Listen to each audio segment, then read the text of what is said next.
Ladies and gentlemen, Mr. Cropper here. I did a video on Roy Child's letter to Ayn Rand concerning anarchy and such.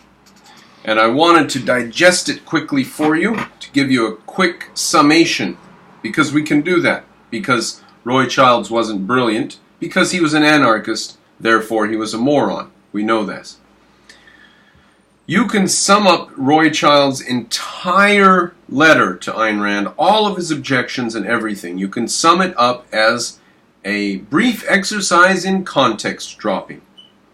And the context that he drops is law. Okay? So we have the context of law. And inside the context of law, once we have discussed law, we know what law is, and there's a place where law exists, then we notice these other weird things popping up, which didn't pop up before, or they were in some stunted, anemic fashion, but now they're popping up in really robust versions, like amazingly robust versions that nobody even believed could happen before. Let me give you an example. There were markets in the Dark Ages, right? But no market in the Dark Ages can compare to the markets of free economies, right? People had to trade food and clothing and spices in the Dark Ages. Not spices. They started coming out of the Dark Ages when they started trading spices. So, alright, let's return to Roy Childs in the main point. He drops the context of law.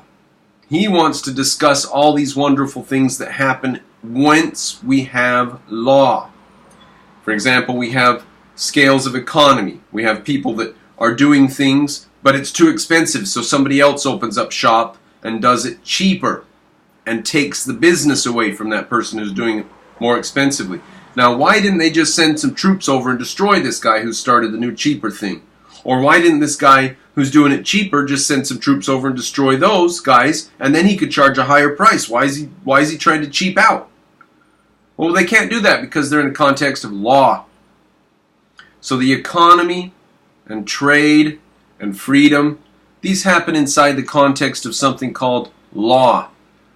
Now, I'm not saying that every law is always right all the time, or that all laws are all good, or that anybody who ever makes any law is doing a good thing. I'm not saying that, am I?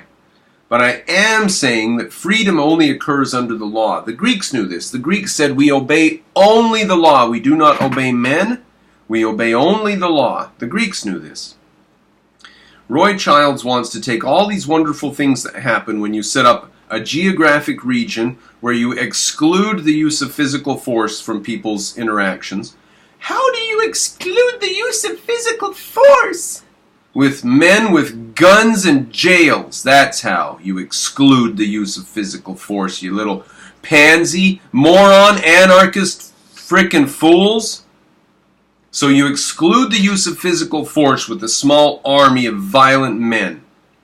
Now, once everyone's pacified and they no longer are running around raping and killing each other, and force is not part of their daily lives, we have all these wonderful things show up. Now, Roy Childs wants to steal the context of those wonderful things, take all those things and use them. He wants to use economy and cooperation in society and peaceful business dealings and contracts.